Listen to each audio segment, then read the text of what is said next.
여러분 안녕하십니까. 아침의 매일경제, 저는 이상훈입니다. 오늘은요, 비구름도 사라지고요, 바람도 그친 화창한 봄날, 지금 아침입니다. 그런데 말이죠, 정치권은요 다릅니다. 오늘도 폭풍 속에 있습니다. 분위기가요 보면은 꽤나 살벌한데요, 그만큼 짚어볼 이슈들도 많습니다. 지금부터 하나씩 전해드리겠습니다. 먼저 일면기사 갑니다. 먼저 매일경제 보시죠.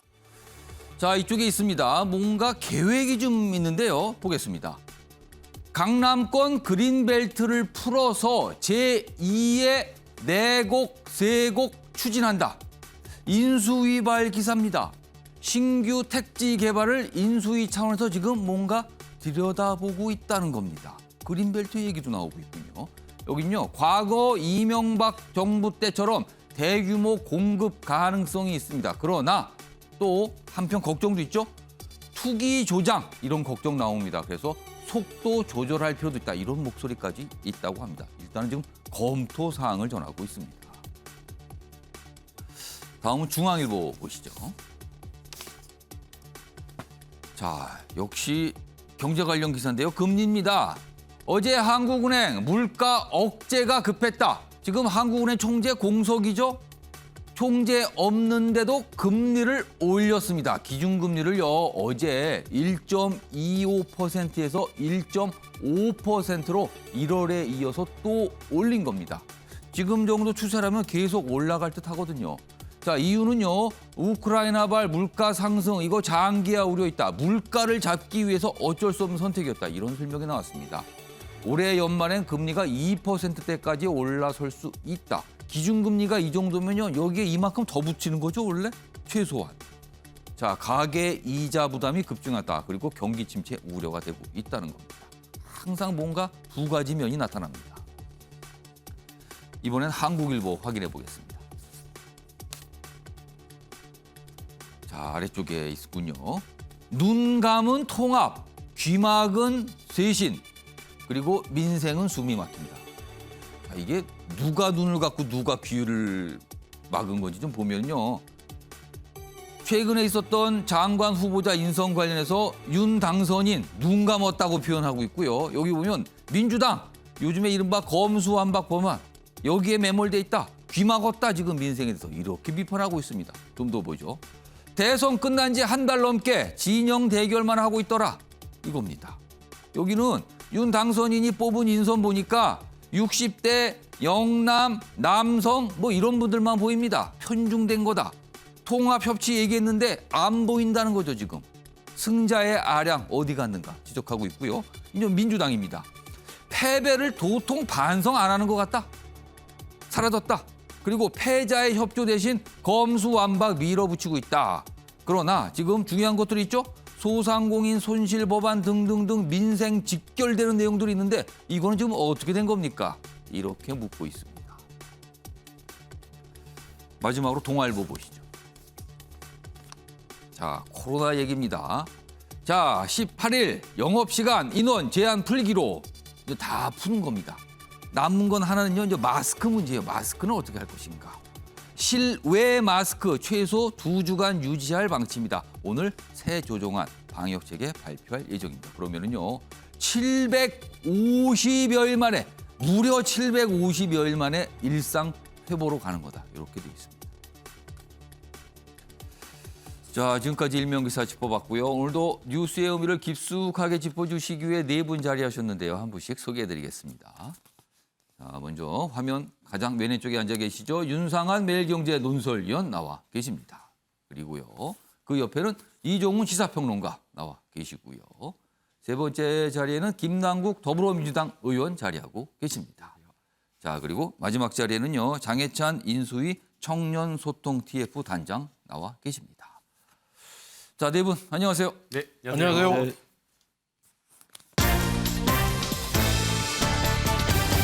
오늘 다룰 주요 이슈들을 한눈에 정리했습니다. 아침을 여는 키워드 화면에 네 가지 키워드 준비되어 있습니다. 4월 15일 금요일 순서입니다. 첫 번째 보시죠. 1일 파업을 했는데 하루로 끝났다. 안철수 인수위원장입니다. 어제 오전 안 나타났어요. 인수위에. 출근을 안 한 겁니다. 그리고 하루 종일 연락 두절이었습니다. 물론 측근들하고는 연락했지만 언론에서 접촉을 해봤지만 도통 알 수가 없었어요. 어디 있는지를. 그런데 어젯밤에 윤석열 당선인과 저녁을 했습니다. 술도 곁들였다는 얘기가 좀 있었어요. 뭔가 풀렸다는 얘기가 나왔습니다. 그럼 채 하루가 안 된 거네요. 그럼 엄격히 따져보면. 첫 번째 키워드입니다. 두 번째 보시죠. 닮은 꼴. 지금요. 윤석열 당선인의 40년 지기로 알려지신 분이 보건복지부 장관 후보자로 내정된 상태거든요. 그런데 그 이후에 그 분의 자녀들 편입학 문제가 불거졌습니다. 그리고 뭔가 계속 나오고 있습니다. 이러다 보니까요, 언론에서요, 이거 과거에 조국 전 장관 그때 당시 봤던 거하고 너무 비슷한데요? 이런 시각 나오고 있습니다. 두 번째 키워드입니다. 세 번째 보시죠. 처음부터 낙점. 한동훈 법무장관 후보자 얘기입니다. 일찌감치 한참 전에 윤석열 당선인이 먼저 얘기를 꺼냈다 그래요. 어떤가 하고요. 이렇다면 처음부터 아예 마음에 두고 있었다는 얘기가 됩니다. 마지막 보겠습니다. 더 오른다. 금리 얘기입니다. 지금 이 정도로 끝나지 않을 거라고 합니다. 여러 가지 배경과 이유가 있습니다. 깊숙하게 짚어보겠습니다. 자, 아침에 매일경제 첫 번째 이슈는 어제 있었던 안철수 인수위원장 그리고 윤석열 당선인의 모습입니다. 키워드로 소개해드렸죠? 일일 파업으로 끝난 것 같다고요. 오늘 오전에 인수위 차원에서 좀 많은 인수위의 고위층들이 모이는 회의가 지금 예정돼 있거든요. 여기에 오늘 출근을 한다고 예고돼 있습니다. 지금 인수위원장이요. 기사 하나 보겠습니다. 안철수 일일 파업. 요 기사에 요 일일 파업이 나오는군요. 표현이요. 윤석열 당선인과 전격 만찬 후에 봉합이 됐다.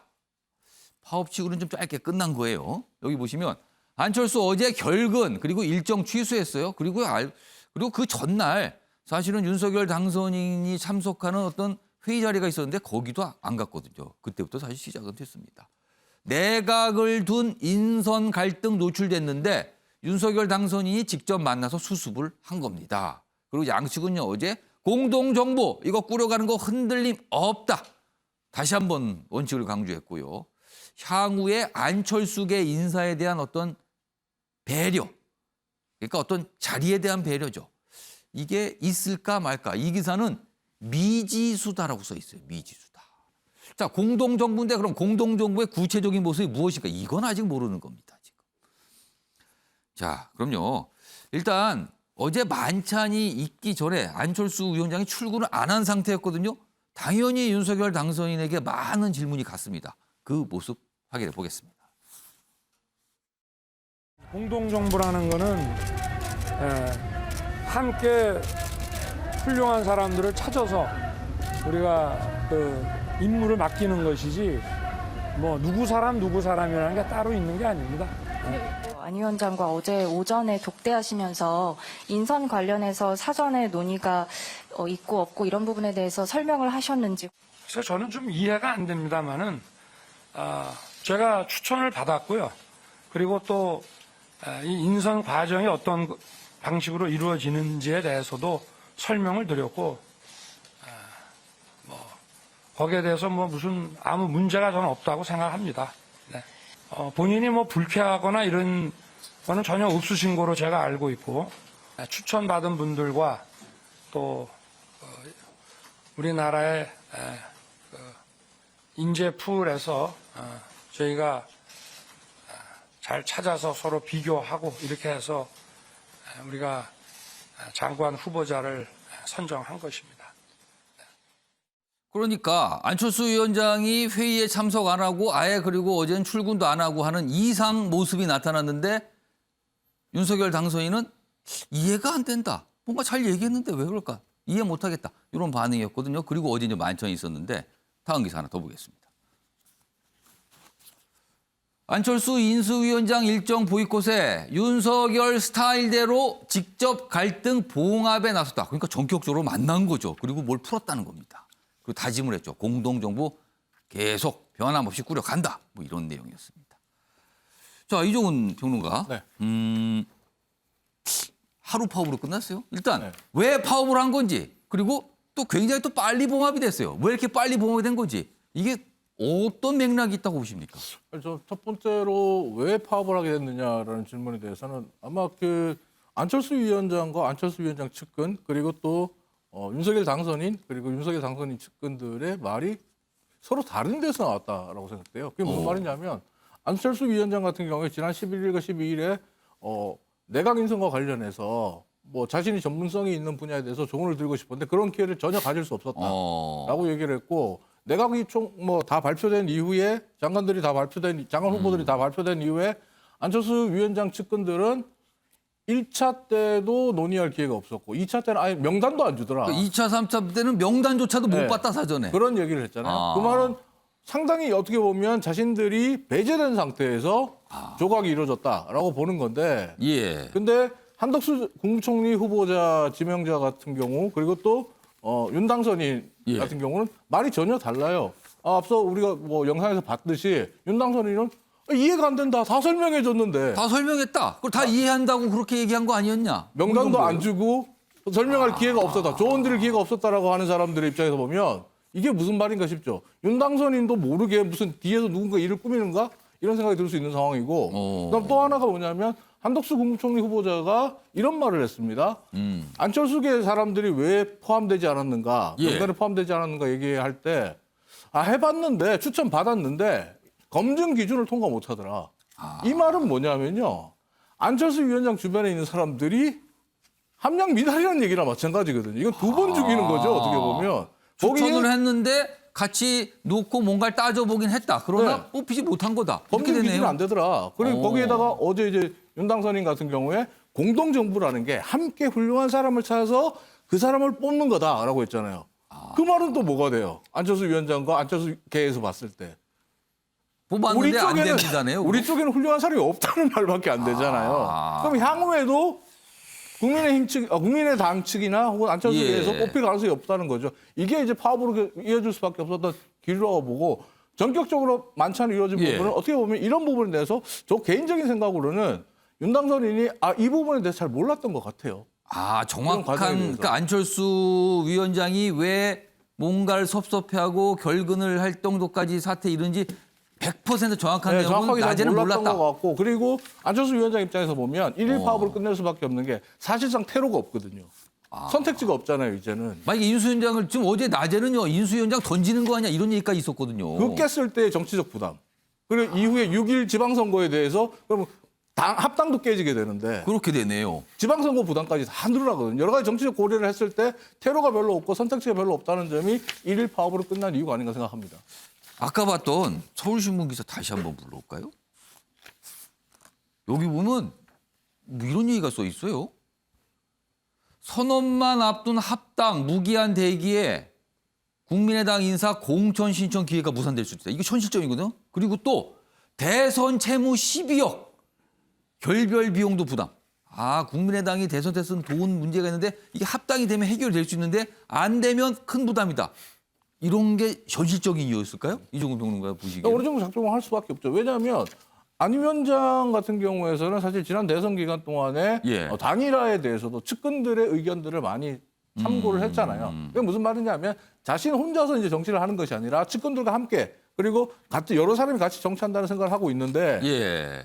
지방선거가 다가오는데 지금 또 안철수 위원장이 철수한다는 거는 어떻게 보면 자기와 함께 같은 길을 가는 사람들에게 너무 무책임하게 보일 수 있는 거고 측근들 역시 만류할 수밖에 없는 거죠. 그것이 이제 구체적으로 현실적인 문제로 드러나는 게 저 세 가지, 방금 말씀하셨던 세 가지가 아닌가 생각합니다. 합당, 그다음에 공천, 그다음에 대선 채무. 이거 진짜 현실적인 문제네요. 뒤에 내 혼자 몸이 아닌 거다. 네. 이 뜻이 됩니다, 지금. 그래서 어제 횟집에서 만찬을 했다고 알려지고 있죠. 자, 그럼요. 뭐 관련 기사 하나 있습니다. 그럼 앞으로 어떻게 되는 것인가? 공동정부 다짐을 했는데 그럼 그 공동정부의 모습은 구체적으로 무엇을 뜻하는 건가? 이겁니다. 윤석열 당선인 안철수 중심으로 국정과제를 선정한다. 이건가요? 공동정부가 그러니까 국정과제를 같이 논의해서 정한다? 안철수도 원팀으로 잘해보자. 뭐 이런 얘기가 오갔다고 알려진 거죠. 지금 어제 매듭이 젖었는데. 자, 아래로 좀 더 가겠습니다. 자, 빨간불이 켜었던 공동정부. 그렇죠. 어제 하루 얘기예요. 자, 인사에 아무런 문제 없다. 안측 우리 추천 인사 무시했다. 요거는 낮까지 상황을 말하는 거군요. 그리고요 다시 갑니다. 저녁 회동 후 분위기가 달라졌는데 인수위 측은 앞으로 차관 공공기관 인사 때 안철수 위원장이 추천한 인사 포함할 가능성이 있습니다. 아 그러면은요 일단 장관 자리는 다 끝났으니까 그 이하 차관이나 공공기관 뭐 공기업 등등등을 말하는 거죠. 여기 자리 아직 많아요 하고 국정과제 아직 정확하게 안 정했는데 여기 때 적극 반영했습니다. 요 두 가지 모습이 공동정부의 모습인가? 이렇게 일단 생각이 듭니다. 자 그럼 이와 관련해서 한덕수 국무총리 후보자가 한 발언이 있습니다. 들어보시죠. 공동운영의 원칙은 앞으로도 저희는 계속 유지를 할 것이고 또 앞으로 이게 강요에 추천해서 그치는 게 아니라 앞으로 많은 그런 정부의 주요 포스트들이 또 공공 부분의 포스트들이 계속 또 선발이 되고 또 지명이 되고 천거가 되어야 되기 때문에 그런 과정에서 우리 안철수 위원장님과 가지는 그런 공동 국정의 정신을 하여튼 기반으로 해서 그런 일을 하겠다. 자 장혜찬 단장. 일단 봉합이 됐고요. 근데 이제 이게 사실 뭔가 구체적으로 안철수 위원장 측에 뭔가를 이렇게 보여주거나 좀 줘야 된다. 언론이 이렇게 보고 있어요. 자, 이거 어떤 상황이 될까요, 그러면? 그렇게 구체적으로 뭘 주고 뭘 안 준다고 하면 예. 또 언론에서 분명히 이건 뭐 이명 계약 아니냐. 나눠먹기다. 별의별 이야기가 다 나왔을 겁니다. 그리고 많은 분들이 사실 공동정부가 파국을 맞이하는 것 아니냐 우려하는 그 예. 시점에 이 시간을 길게 끌지 않고 직접 찾아가서 만나서 단판으로 해결하는 건 선거 과정에서부터 보여준 윤석열 당선인 그러니까 아까 고유의 기사도 윤석열 스타일 이렇게 표현이 됐어요, 지금. 고유의 정치 스타일이라고 할 수 있습니다. 그게 다시 한번 또 좋은 결과를 어쨌든 만들어낸 것 같고요. 국정 운영을 장관으로만 하는 것은 아니죠. 차관이 누가 됐느냐. 그리고 예. 1차관, 2차관 역할이 다 다른 부분이 있는 것이고 무엇보다 저도 인수위에서 국정과제 만드는 일을 하고 있습니다만 예. 이 국정과제라는 게 그냥 슬로건에 지나지 않는 게 아닙니다. 국정과제가 만들어지면 그 국정과제를 근거로 해서 정부가 앞으로 여러 가지 정책이나 예산 등을 집행할 수밖에 없어요. 예. 나중에 인선이 바뀐다 하더라도 예. 그때 국정과제로 발표하지 않았느냐라는 게 굉장히 강력한 족쇄이자 근거가 되는 것이거든요. 그렇습니다. 그 부분에 있어서 안철수 인수위원장의 구상을 대폭 반영해 주겠다는 거. 그리고 몇 가지 이제 부처나 전문 분야가 언급이 되었던데요. 예. 보건의료나 과학기술, 예. 거기에 나아가서 중소기업 분야까지 안철수 인수위원장의 의견을 적극 받아들이겠다고 한 것은 해당 분야의 어떤 차관이나 공공기관장 인사 또는 예. 2기 내각 추천 인사 등에 있어서 당선인의 특별한 배려가 있을 것이라는 것을 암시하게 하는 대목이고요. 저는 한 가지 더를 좀 주목해 봤는데 예. 국민의힘과 국민의당이 조속한 합당을 할 것도 어제 합의가 되었다고 예. 언론 그런 보도를 얘기가 통해서 나왔어요, 지금. 나오고 있습니다. 예. 사실 이 국민의힘 쪽을 취재해 보게 되면 합당과 관련된 실무 절차는 거의 다 끝나 있는 상태였어요. 그리고 국민의당이 대선 과정에서 졌던 채무, 또 국민의당 일부 당직자들이 사퇴할 때 퇴직금까지도 국민의힘이 부담하기로 되어 있었는데 예. 이번에 이 합의되기 이전에 그러니까 윤석열 당선인과 안철수 인수위원장이 만나기 몇 시간 전에 예. 이준석 국민의힘 대표와 윤석열 당선인이 먼저 만났습니다. 어제 오후 한 4시, 5시경에 먼저 회동이 있었거든요. 그러면 거기서 뭔가를 먼저 결정을 한 셈이 되네요. 그 자리에서 아마 합당 과정에서 국민의당의 요구를 조금 더 배려해주는 쪽으로. 이를테면 퇴직을 원하지 않는 국민의당 당직자의 고용을 승계한다던가 예. 퇴직금에 있어서 조금 더 많은 개월수를 보장해준다던가 하는 방식의 국민의당이 기존에 요구했었지만 실무 협상 과정에서 받아들여지지 않았던 그러한 조건들이 좀 대폭 수용되는 식으로 당선인과 이준석 대표 사이의 협상이 먼저 이제 의논이 먼저 이루어지면서 예. 이 합당 과정도 조속히 추진될 수 있는 결과가 반영이 되었어요. 그게 안철수 위원장 입장에서는 자신을 믿고 국민의당에 따라와준 당직자들에 대한 배려를 예. 해준 셈이 되는 것이거든요.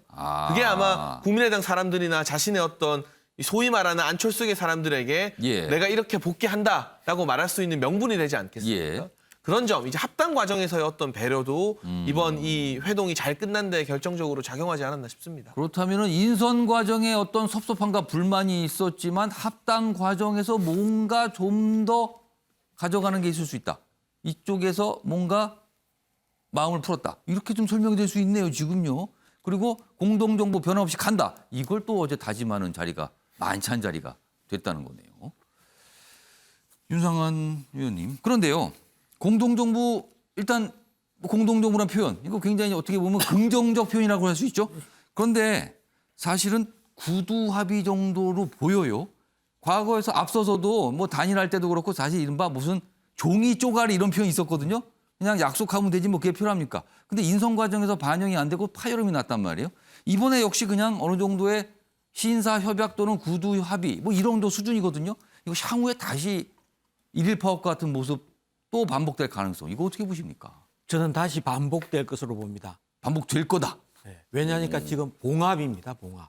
아, 공동정부라는 것은 함께 힘을 합쳐가지고 여러 가지를 한다는데 거기에 나중에 돌아가면 귀결점은 결국 인사권입니다. 이번에도 장관 인사에서 안철수 인수위원장이 추천했던 인사들이 거의 반영되지 않았다고 그러지 않습니까? 지금 사실상 그렇게 확인이 되고 있는 거죠 예. 지금. 이제 문제는 앞으로 차관급하고 공공기관장 많이 남았지만 예. 윤 당선인이 이미 인사에는 개파를 반영하지 않겠다라고 공식적으로 선언한 적이 있습니다. 아, 능력 위주로 보겠다. 지금도 보면 아마 능력 위주. 이게 훨씬 더 방점이 많이 가 있는 것 같습니다. 예. 근데 안 위원장 입장에서는 많은 자기들이 추천을 했는데 아무도 안 돼. 된 자리는 아마 힘없는 자리. 아니 뭐 줘도 되고 그만. 이렇게 되면 결국 균열이 다시 시작될 가능성이 높다고 봅니다. 그렇기 때문에 그동안의 숱한 정치권에서 예. 우리가 말하는 종이 쪼가리라는 구두합의 대신 최소한 문서라도 남겨두는 이유가 그래서 그런 거 아닌가 싶습니다. 이게 뭐 복잡하니 문서를 남겨두면 또 이면 합의다. 아까 장해찬 단장님 말했죠. 이면 합의다. 또 이런 게 또 문제가 되고 안 남겨두면 나중에 그냥 안 지키고 넘어가면 할 말이 없게 되고 뭐 이런 거예요 지금요. 일단 봉합이 됐다까지가 오늘 아침에 나와 있는 기사입니다.